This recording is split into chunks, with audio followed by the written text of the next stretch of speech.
নমস্কার বন্ধুরা, আজকের গল্প কবি দেবব্রত নিয়োগীর লেখা যাত্রার শেষে। নিত্যানন্দের লম্বা সাদা দাড়ি, মাথা ভর্তি একরাশ চুল, চুলটা পেছনে টেনে আঁচড়ানো, লোমশ দুটো হাতও সাদা হয়ে গেছে অনেক কাল। নিত্যানন্দের পরনে গেরুয়া রঙের শার্ট আর গেরুয়া প্যান্ট, গায়ে কালো রঙের শাল, শার্টের নিচে মোটা গেঞ্জি, মাঘ মাসের রাত, বাঁ হাতে টর্চ আর ডান হাতে লাঠি।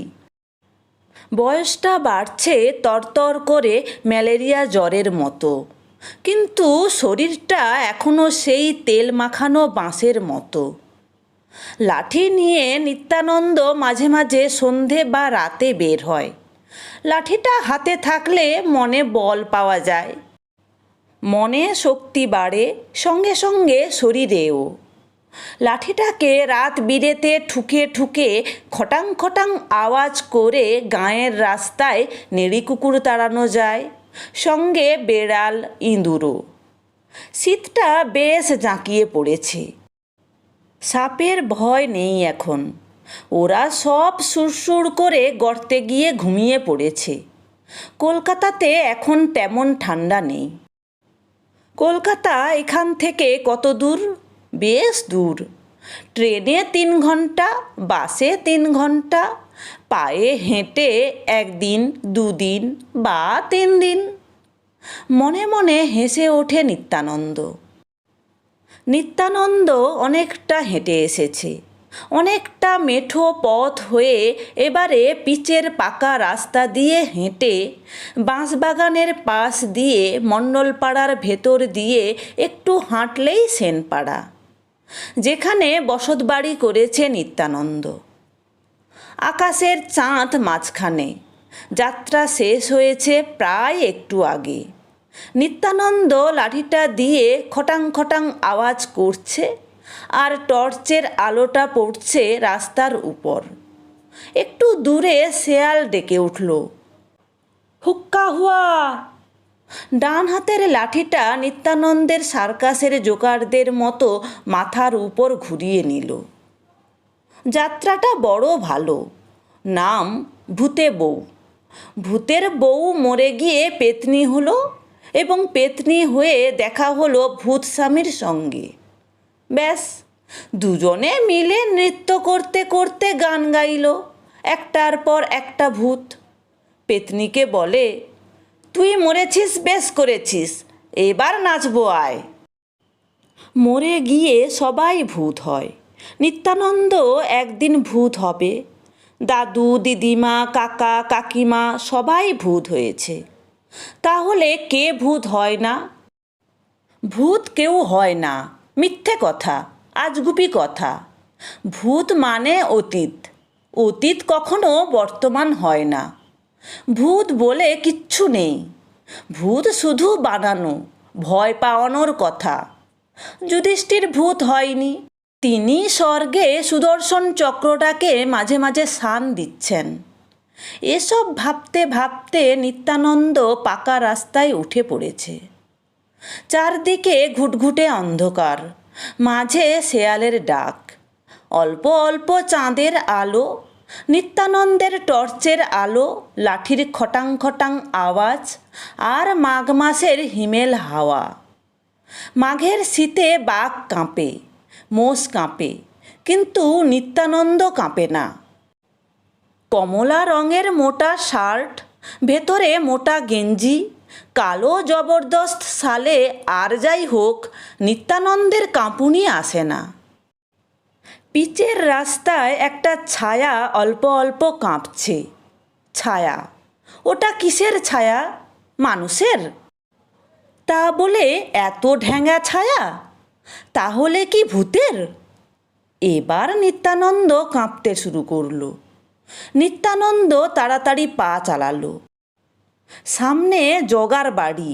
গত বছর ছেলেটা দুর্ঘটনায় মারা গেছে। তাহলে কি জগার ছায়া? নিত্যানন্দ হাঁটছে জোর গতিতে। জগাটা জলে ডুবে মরতো না, ভোরবেলা পুকুর পাড়ে এসে জগিং করছিল, হঠাৎই কপালের লেখা বললে কি হবে। পুকুরের ধারে মৃদুমন্দ হাওয়ায় হঠাৎ পা পিছলে পড়ে গেল। ব্যাস, সব চেষ্টাই বৃথা হলো, আর খুঁজে পাওয়া গেল না জগাকে। নিত্যানন্দ হাঁটছে, পেছনে মানুষের পদশব্দ। নিত্যানন্দ হনহন করে হাঁটছে, পেছনের লোকটাও হনহন করে হাঁটছে। পেছনে তাকাতে চেষ্টা করল নিত্যানন্দ, পারল না। গলাটা শুকিয়ে কাঠ, এই ঠান্ডার মধ্যে জল তেষ্টা পাচ্ছে, কপালে বিন্দু বিন্দু ঘাম জমছে। নিত্যানন্দ মনে মনে ভাবল, পেছনে জগাই আসছে, লম্বা ছায়া। জগাটা কি লম্বা ছিল? জগাকে কোনো দিন জীবিত অবস্থায় নিত্যানন্দ দেখেনি। মরে যাওয়ার পর জগা যখন সকলের মুখে মুখে, তখন জানল জগা রোজ বিপুল পরিমাণে মিষ্টি খেত। কিন্তু জগা লম্বা না বেঁটে এটা তো জানা নেই। বেশি খাজা গজা খেয়ে জগার হাই সুগার।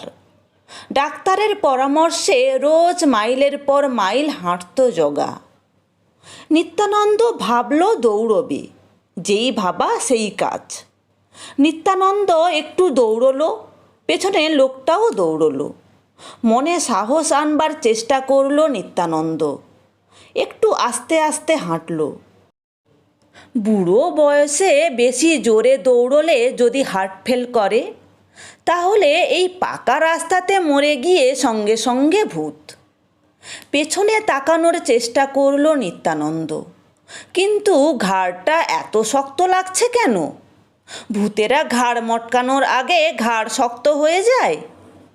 তাহলে কি জগা আসছে ঘাড় মটকাবে বলে?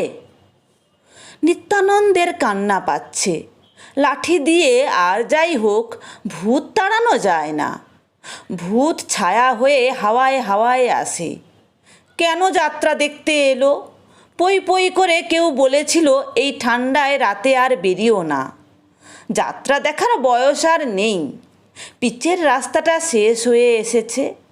এবারে বাঁ দিকে ঘুরেই বাঁশবনের পাশ দিয়ে এগোলেই মণ্ডলপাড়া। মণ্ডলপাড়ার ভেতর দিয়ে আরেকটু গেলে সেনপাড়া। এই সেনপাড়াতে পৌঁছলেই নিত্যানন্দের বাড়ি।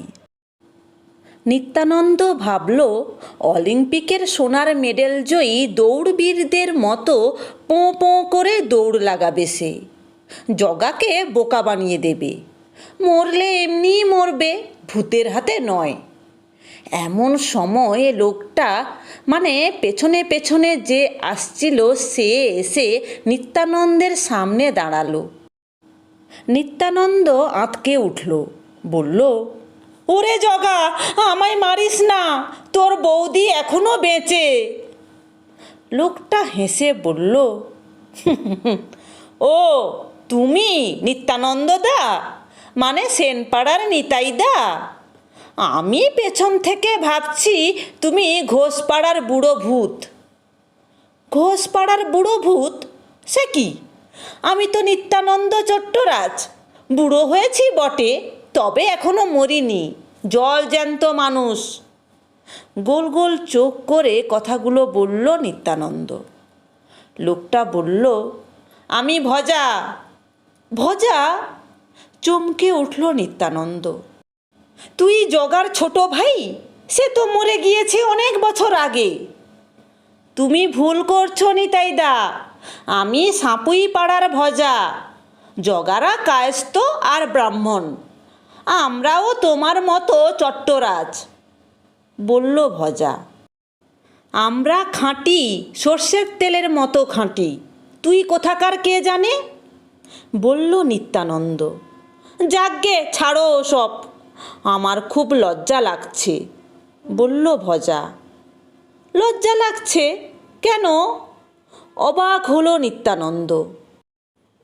ওই যে তোমাকে ভূত ভেবেছি, বিনয়ের সঙ্গে বলল ভজা। লজ্জা করিস না, আমিও তো তোকে ভূত ভেবেছি। ভেবেছি তুই সেই জলে ডোবা গজা।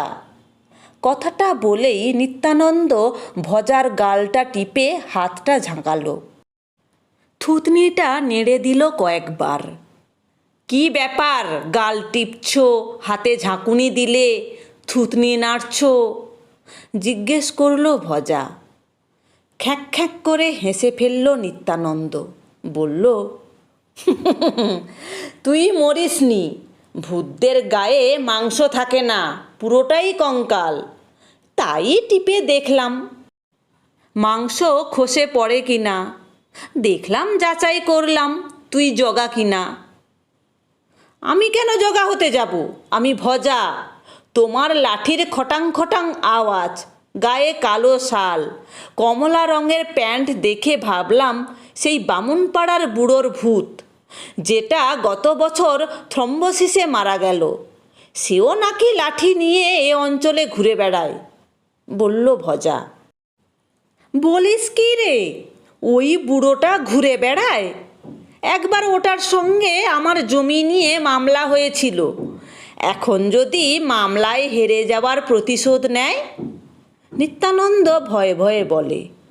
ভয় কিসের নিতাইদা, সঙ্গে আমি আছি, বলল ভজা। বুড়োটা লাঠি নিয়ে বের হয় কেন? ঠান্ডা লাগতে পারে। নিত্যানন্দ বলে। ভূতের আবার ঠান্ডা লাগে নাকি? আর তাছাড়া ভূত তো বেরোবেই, চোর ডাকাত বের হয়, ভূতেরাও বের হয়, আমরা বের হই। কথা বলে ভজা হো হো করে হেসে উঠল। সত্যি বলছিস ভজা, তুই জগা ভূত নোস? ভয়ে ভয়ে বলে নিত্যানন্দ। তুমি বারবার একই কথা বলছো নিতাইদা। কথাটা বলেই ভজা নিত্যানন্দকে জড়িয়ে ধরল। কি করছিস? আমি বলছি আমি মরিনি, আমি সেনপাড়ার নিত্যানন্দ, আমি ঘোষপাড়ার বুড়ো নই, তুই খামোকা সন্দেহ করছিস। চেঁচিয়ে উঠল নিত্যানন্দ। ভজার মনে শান্তি এলো, আশ্বস্ত হলো সে। হেসে বলল, বাঁচা গেল, তোমার এ বয়সেও মাংস আছে, খসে খসে পড়ছে না, কঙ্কাল নও তুমি, তুমি ভূত নও। বেশ মজা পেয়েছিস, আমি তোকে ভূত ভাবছি না, আর তুই আমাকে ভূত ভাবছিস? প্রশ্ন করল নিত্যানন্দ। নিতাইদা, ভগবান ভূত হয় না কেন? জিজ্ঞেস করে ভজা। বোকা বোকা কথা বলছিস, ভগবান কেন ভূত হবে? এজন্য লেখাপড়ার দরকার।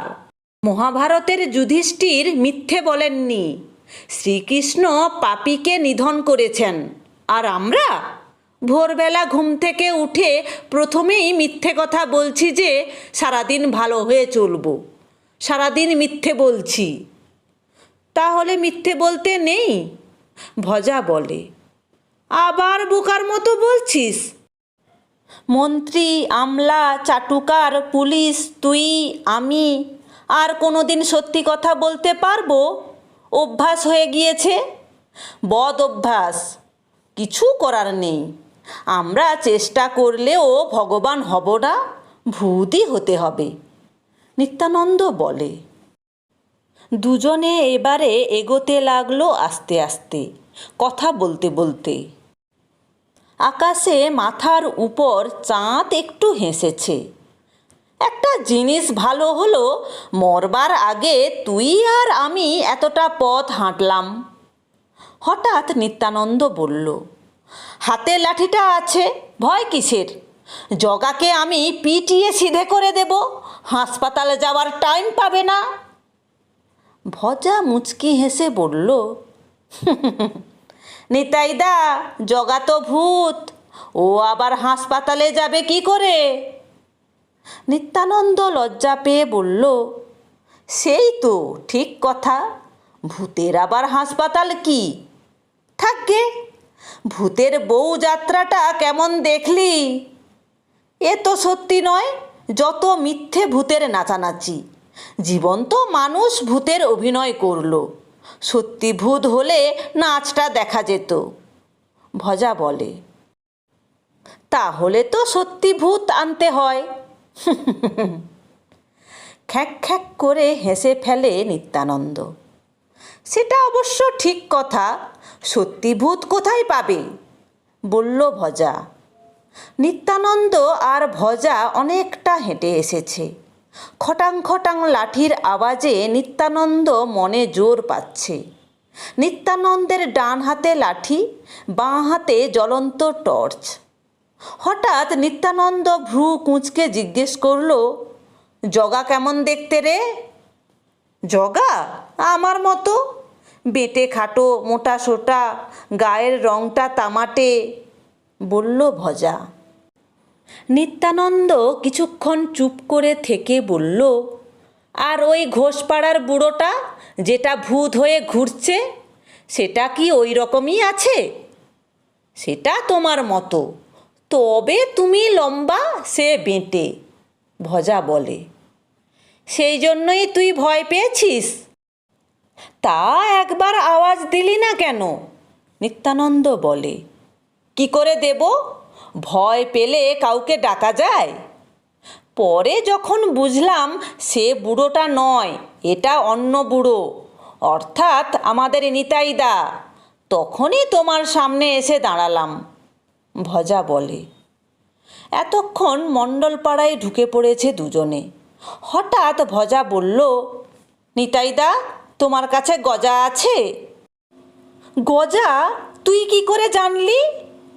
চমকে কথাটা বলল নিত্যানন্দ। যাত্রাটা দেখছিলে আর গজা খাচ্ছিলে, ভজা বলল।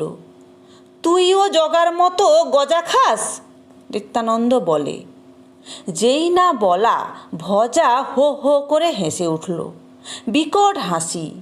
হাওয়ায় ভজা মিলিয়ে গেল, অদৃশ্য ভজা। কোথায় ভজা?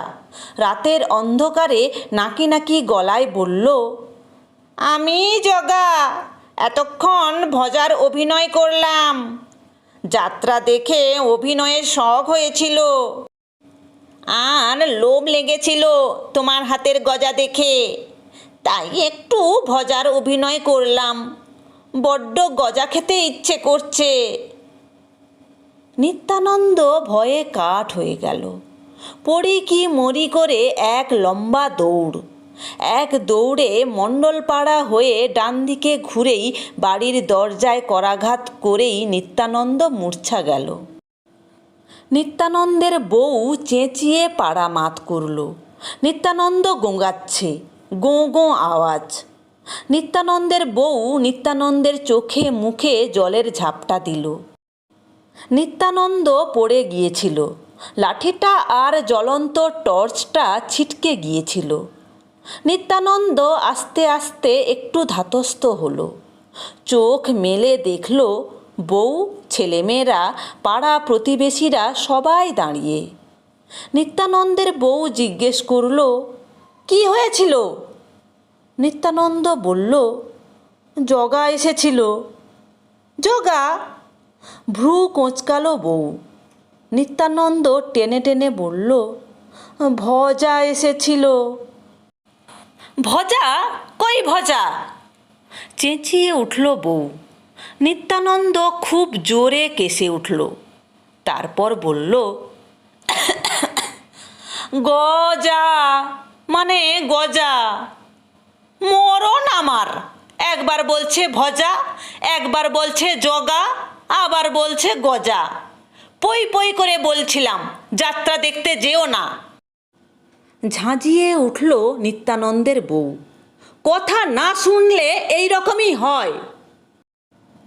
সবাই ভালো থেকো, সুস্থ থেকো। এরকম আরও মজার মজার গল্প শুনতে হলে চ্যানেলটি সাবস্ক্রাইব করে রেখো।